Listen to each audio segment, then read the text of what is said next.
Olá pessoal, eu sou o professor Bill Pereira, sou professor de marketing do curso de administração do Instituto Multidisciplinar. Eu vim apresentar a perspectiva interpretativa do consumidor a partir da teoria da cultura do consumo. Essa perspectiva que enquadra a maioria das minhas pesquisas e as minhas orientações de mestrado e doutorado. Tá? Então vamos pensar o que seria primeiro consumo. O que estaria relacionado ao consumo? A visão tradicional do consumo pensa no consumo relacionado à aquisição de produtos, quando eu compro, quando eu ganho, o uso desses produtos, usufruir esses produtos quando, por exemplo, nós estamos comendo ou estamos utilizando os celulares e tablets. E o descarte, o que é que eu faço quando esses produtos ficam velhos, obsoletos. Essa visão do consumo é uma visão tradicional que está muito mais preocupado em entender o que está por trás dos comportamentos de consumo desses consumidores. Por quê? Porque ao entender esses comportamentos de consumo, eu consigo prever e, consequentemente, influenciar o consumidor. Como se pode ver, essa é uma visão extremamente racionalista e funcionalista do comportamento do consumidor e que tem como base a economia e a psicologia cognitiva. Só que a partir da década de 70 essa visão começa a ser questionada porque ela não leva em conta o contexto onde esse consumidor está e começa a surgir pesquisas interpretativas do consumidor que levam em consideração a realidade sociocultural do consumidor, como, por exemplo, o consumidor brasileiro. A gente pode ver aqui dois típicos eventos da nossa cultura brasileira. O primeiro é o carnaval, o segundo é o futebol. Enquanto no carnaval acontece uma vez por ano, mas ela está impregnada de uma cultura material que está forte, ou seja, a gente não usa aquela roupa que tradicionalmente a gente usa no nosso cotidiano, a gente usa roupas que são as roupas de carnaval. A gente muda os comportamentos e além disso tudo, né, o mercado hoje ele está totalmente dentro das relações simbólicas desse evento que é o carnaval. Em contrapartida, a gente tem o futebol. Né? O futebol, que é quase um patrimônio nacional, ele está relacionado a todo um mercado, onde se comercializa pessoas, os jogadores, onde se vende ingressos, e onde consegue mobilizar uma quantidade de pessoas, de torcedores imensa. Então a gente vê como as empresas, as marcas estão influenciando e estão relacionados ao nosso cotidiano.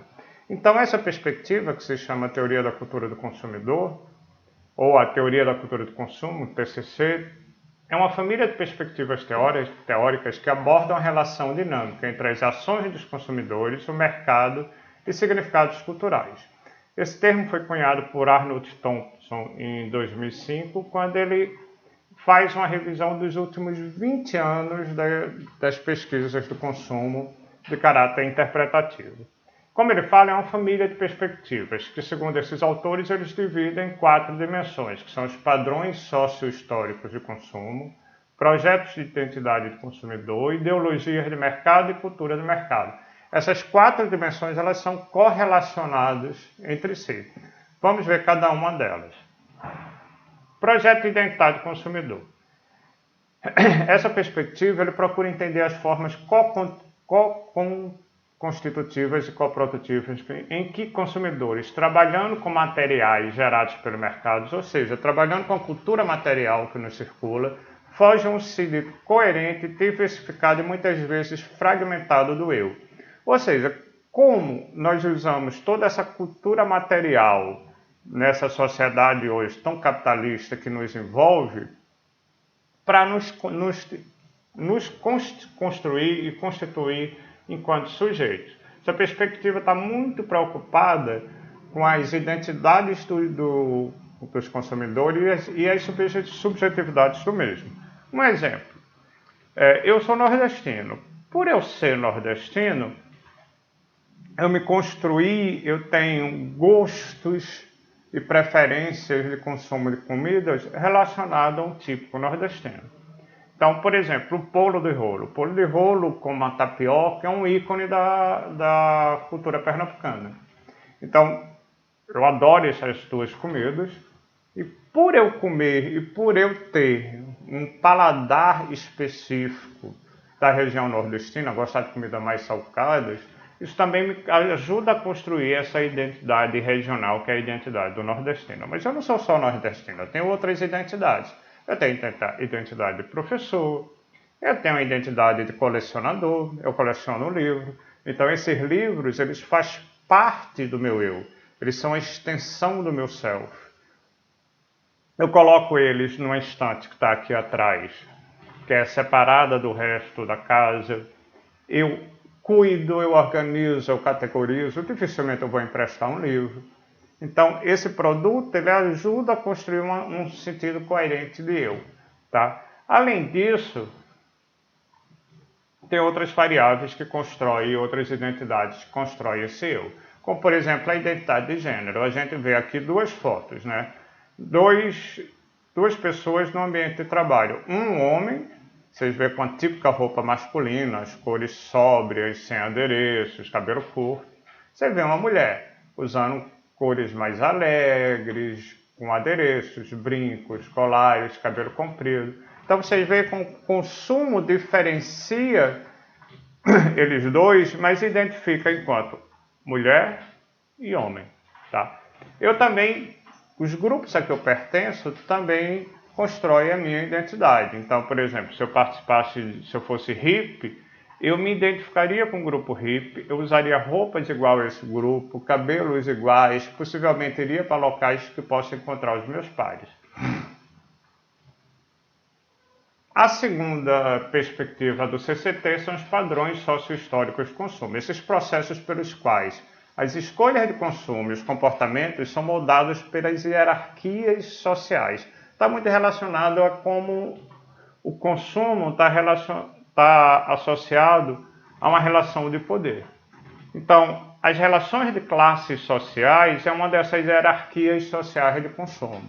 Ou seja, as classes sociais elas se dividem e se diferenciam pelo acesso a bens e a forma como eles consomem.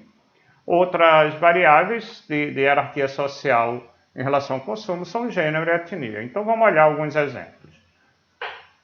Vejam como esses dois objetos, que são o brinquedo para menino e o brinquedo para menina, está relacionado a uma hierarquia de gênero. Ou seja, o homem na sociedade patriarcal machista, ele sempre está no patamar acima da mulher.